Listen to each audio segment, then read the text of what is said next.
안녕하세요, 뷰티한 박지도입니다. 어느 날 갑자기 인터넷 기사에 차혜영이라는 이름이 도배된 그때를 기억하시나요? 기사의 헤드라인이 워낙 강렬했죠. 바로 윤계상에 숨겨진 그녀라고 이야기가 나왔었죠. 연애 기사를 건너뛰고 신라호텔에서 결혼식을 올린다는 그 기사로 유명세를 치렀던 저는 초록색 검색창에서 차혜영을 검색하면 나타나는 연관 검색어가 좀 더 눈길이 갔습니다. 그건 2019년도 11월 브랜드 출시 발표와 동시에 세계적인 뷰티 스토어 체인 세포라에 입점한 논픽션의 수장인 그녀라는 사실이었어요. 국내 뷰티 생태계에서 이렇게 빠르게 성장한 브랜드가 또 있을까 싶을 정도로 논픽션은 무서운 성장세를 보여주고 있습니다. 2019년 런칭 이후 8천만 원이었던 매출이 2022년도 매출 55억, 영업이익률 41.2%를 달성했죠. 세계적인 조향사를 통해 감각적인 6가지 향을 중심으로 견고하게 만든 논픽션의 세계관을 통해 자신의 취향이 무엇인지 아는 요즘 사람들이 주고받는 선물의 대명사가 되기도 했습니다. 카카오 선물하기에서 굉장히 핫하기도 하죠. 한남동부터 성수와 삼청, 부산까지 벌써 런칭한 지 4년 만에 쇼룸을 4군데나 오픈까지 했습니다. 논픽션은 국내에서만 머무르지 않고 해외까지 계속해서 뻗어나고 있는데요. 직접 한국의 젊은 작가 10인을 선정해 폐업하고 오브제 전시를 예술적 영감을 가득한 파리에서도 연 것도 이러한 노력 중에 하나였던 것 같습니다.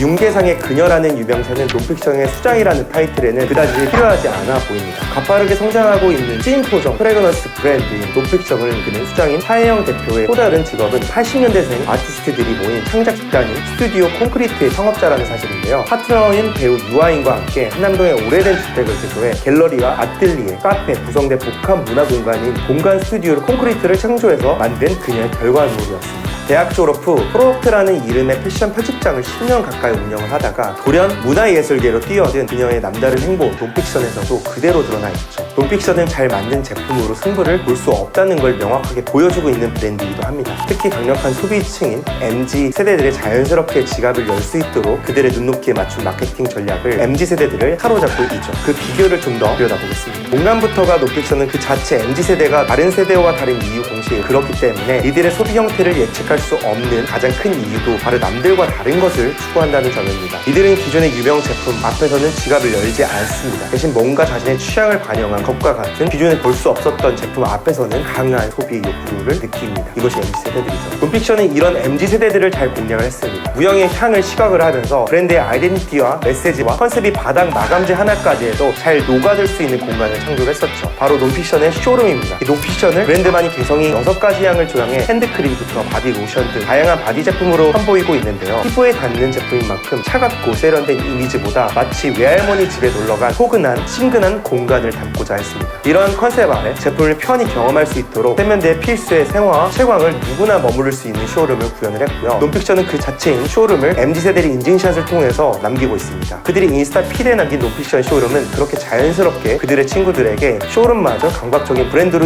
인지시키기에 충분했습니다. 이 과정은 토해 잠재 고객을 확보하고 가까운 미래에 핸드크림이나 바디용품을 사려고 했었을 때 머릿속에 문득 떠오르게 만들기도 했었죠. 그때 그 브랜드가 뭐였지? 맞다, 논픽션이었지 라고요. 내가 사기에는 그렇지만 남에게 선물 받으면 딱 좋은 그런 제품. 논픽션의 매출은 빠르게 증가한 데는 카카오 선물하기의 공을 빼놓을 수가 없는데요. 카카오톡 선물하기는 아마 이 영상을 보게 되신 분들이면 한 번쯤은 경험을 했을 거라고 믿습니다. 카카오톡 선물하기를 통해서 선물을 주고자 하는 이의 취향을 맞춘 제품 추천을 받거나 번거롭게 주소를 물어보는 등의 노력이 필요가 없었죠. 2011년도 카카오톡 선물하기가 출시된 당시 거래량이 300억에 불과했지만 2022년 작년 한 해 거래량만 해도 3.3조에 이르렀다고 합니다. 카카오톡이 선물하기는 생일 문화까지도 바꿨다고 해도 과언이 아닐 것 같은데요. 해당 서비스를 이용해 지인들과 선물을 주고받고 있습니다. 코로나 상황에서도 굉장히 유용하게 사용을 했었죠. 그 중에 핸드크림 거래량이 굉장히 압도적입니다. 특히 소비 주요 타깃이 2030 세대 81%가 카카오톡 선물하기에 핸드크림이나 핸드워시, 향 관련된 제품을 선물한 것으로 나타났는데요. 최근 MZ세대들의 작은 돈으로 사치를 누릴 수 있는 소비 문화인 스몰 럭셔리가 더해지면서 친구의 생일 선물이나 집들이 선물로 카카오톡 선물하기가 국가 브랜드의 스몰 럭셔리 제품을 자주 구매하는 패턴을 보이고 있습니다. 자신에게 야박한 한국인의 특성상 살만한 가격이라고 하더라도 고가의 브랜드 제품이라는 주저할 만하기도 한데요. 그런 제품일수록 타인에게 선물을 받으면 행복이 배가 되니까요. 이러한 트렌드를 힘입어 논픽션은 2030 세대에 타인에게 선물할 때 가장 인기 있는 브랜드로 주목을 받고 있습니다. 실제 논픽션의 제품 가격에 브랜드 내 저렴한 제품인 하나인 핸드크림은 2만원대에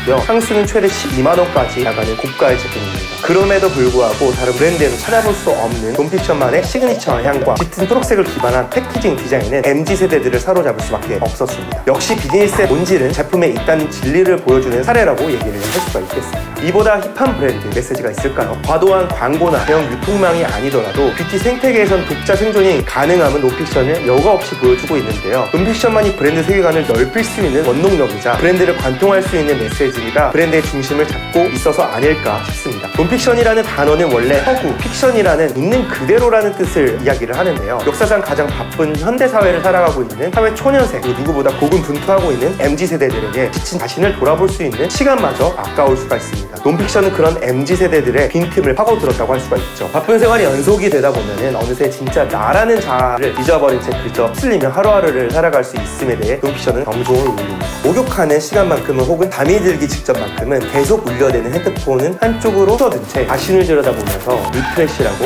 이야기를 할 수 있는 거죠. 이를 통해 나 자신을 받아들이고 호구가 아닌 그대로 나 자신을 받아들이고 응원하고 다독여주는 일, 이야말로 논픽션이 브랜드를 찾는 고객들에게 전달하고자 하는 강렬하고 진정한 메시지라고 생각합니다. 브랜딩에서 시작해 브랜딩으로 끝나는 논픽션 어떠셨나요? 이 정도면은 노력했으면 MZ세대들을 사로잡는 일 당연하다고 느껴지지가 않나요? 사실 이 정도 노력해도 안 팔리는 브랜드가 있기 마련입니다. 물건 하나를 사면 하나를 더 준다고 하더라도 아무리 인기가 정상에 있는 배우나 가수가 브랜드 모델 앰버서더로 선정을 하더라도 브랜드가 사라지는 일은 허다합니다. 하지만 시장을 꿰뚫고 있는 성공 법칙은 단 한 가지입니다. 브랜딩이 잘 될수록 잘 팔린다는 점입니다. 저는 단순히 광고를 잘하거나 그럴싸한 마케팅 전략으로 포장하는 것으로 잘된 브랜딩이라 말할 수가 없다고 생각합니다. 브랜딩의 본질은 제품에서 출발을 하죠. 잘 만든 제품, 잘 만든 컨셉이 더해 브랜딩 이미지와 맞는 찐 고객을 찾았다면 이 브랜드가 성공하지 못할 이유는 없을 거라 저는 믿습니다. 논픽션이 바로 이런 성공 법칙에 딱 맞는 브랜드라고 할 수가 있겠는데요. 여러분도 만약 브랜드를 출시하고자 한다면 어떤 포장이나 제품을 그럴듯하게 보일까 생각하기보다는 좋은 제품은 당연하고 이 좋은 제품에 어떤 메시지를 담아 고객들에게 전달할 수 있을지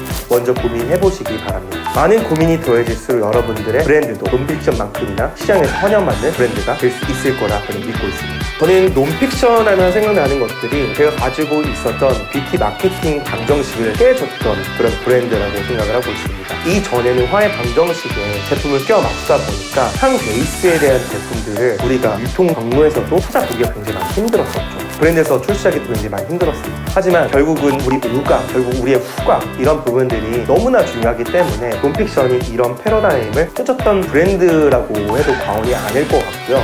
2019년도 논픽션이 핫하게 떠오르는 순간 화해 방정식들이 깨지기 시작하면서 화해에서 잘 됐던 WG 그린 등들에 대한 브랜드도 잘 되기도 했었지만 그 이후로는 향 관련된 브랜드들이 잘 되다 보니까 당연히 코로나 상황도 있었지만 저는 여기서 좀 놀라운 해결점 자체는 보통 뷰티 브랜드들을 하면은 유통 경로에 대한 뷰티 에코시스템을 생각을 안 할 수가 없는데 이 논픽션과 이 템버린즈 이 두 브랜드의 공통점은 공간을 활용한다는 점입니다. 결국은 유통 플랫폼에서 갖고 있었던 거는 고객 집객을 도와준다는 거죠. 그렇기 때문에 올리브영에서도 한 달에 900만 명, 10만 명 가까운 사람들이 구매를 하고 그 생태계 안에서 우리가 자리를 잡는다면 어느 정도 매출이 확보가 된다는 그런 기본적인 조건들이 사실 있었는데요. 논픽션은 사실 그런 것들을 신경을 안 쓰고 결국 사람들이 그동안 니즈가 있었고 부재를 했었던 향에 집중을 하면서 공간을 이용을 하는 거죠. 마치 롯데가 잠실에 투자를 해서 초노수를 꾸미고 롯데타워를 또 꾸미면서 시그니처 타워 이런 랜드마크를 구성을 하는 것처럼